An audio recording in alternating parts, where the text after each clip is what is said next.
Alright, hello everyone and welcome back to my Fallout 4 mod spotlight series, where today we are having a look at the Institute EXO Suit mod, which is being released by user Ghostfaces. Though it would appear that a number of other wonderful modders did also have their hands in this thing, and what this glorious little piece of work does look to add into the game is, well, as the name might suggest, an Institute EXO Suit of armor, and oh my, I love this thing, especially considering in my main game where I beat the entirety of Fallout 4, I did side with the Institute. This is, in my mind, a very cool addition, and is just an awesome new set of armor, and I love how they did do it. It is an exoskeleton suit rather than proper traditional power armor, and it's put on top of the sort of typical standard Institute clean suit, and I love that that detail there. It does seem like something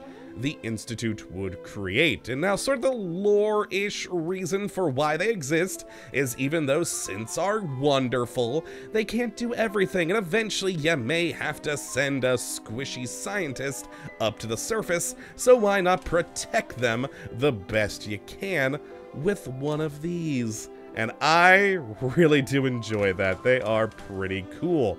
Now, you actually only get 2 pieces of armor here to work with, so let's look at what we do get. Now, the first and main body of the whole outfit is the R20 EXO, or rather EXO R20, that's the proper order of the name there, which will provide you with 220 physical damage resist, 70 energy resist, and 600 radiation resist.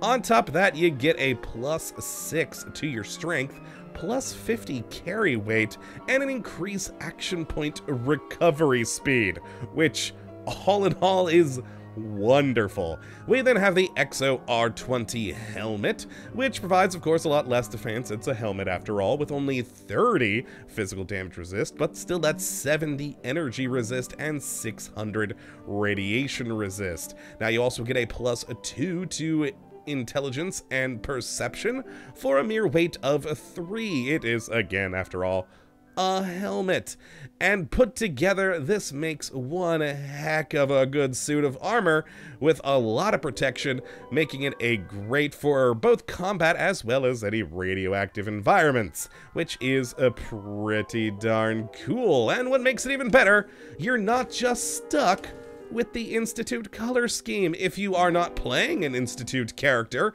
and just still want this cool armor, well, you can either have it in the Institute color scheme or a camo color scheme. And just look at it. It's beautiful. I really do love this thing. It looks suitably epic. And as you can see here a bit closer up a view, it's very much a sort of digital camo style. Very good looking. You've got sort of the black clean suit underneath with all the little armor bits and bobs with that digital camo pattern going. Very, very cool. It is very Halo-esque. I mean, even the standard one definitely brings to mind Halo, but with the camo version, oh yeah, it really makes it even more so in that regard. But all in all, though, just cool looking. Now, as for how you do get your hands on one of these awesome EXO suits, well, it's a little bit more difficult. You are going to have to actually find it out in the world, as if you find a patrol of synths, any synth leaders that normally would be there will be replaced with an Institute operative who will be wearing this armor, and you can take it off of their corpse. Or if you are an operative for the Institute, you can simply just go to the store there in the Institute and buy it for yourself. So those are the 2 ways to go about it. Either way you do, you're going to end up with some cool armor that also has some fun modifications. If we do go over here to the armor workbench, on the EXO R20, we have 2 things we can edit. The first being the miscellaneous, where we can add in padding, pocketing, or pocket did rather. I don't know why I went ing on that one. And, you know, the pretty standard additions to any armor, which is pretty cool. So you can help add additional damage protection to this thing. And beyond that, we also have the paint job, where once again you can pick between that Institute or Camo pattern. It's a little sad you can't add in any ballistic weave in here. That would really make this thing an even cooler suit of armor.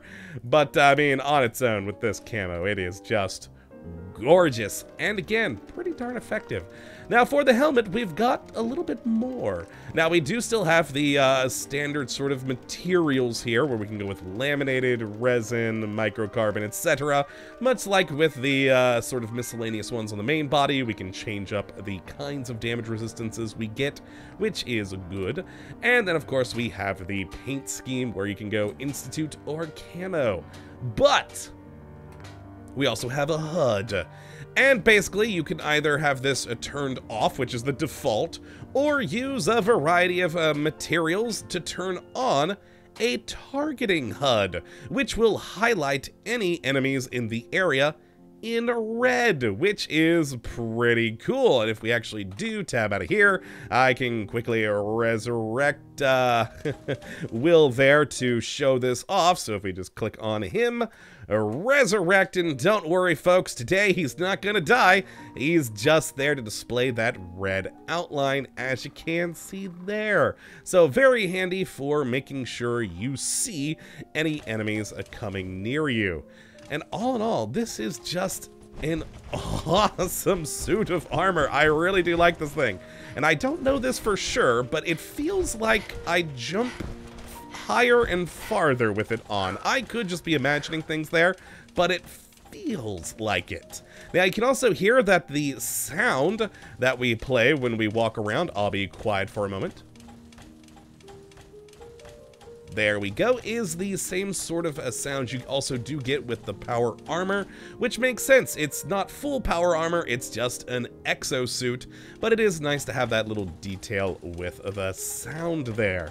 And overall, it's just an epically awesome suit of armor that just, again, makes sense for the Institute. If they're gonna have to send a easy-to-kill human scientist somewhere, you might as well make sure they're well protected. So if you'd like to have a look at this mod for yourself, which I would certainly recommend you go and do, you can have a look at the link in the description as per usual.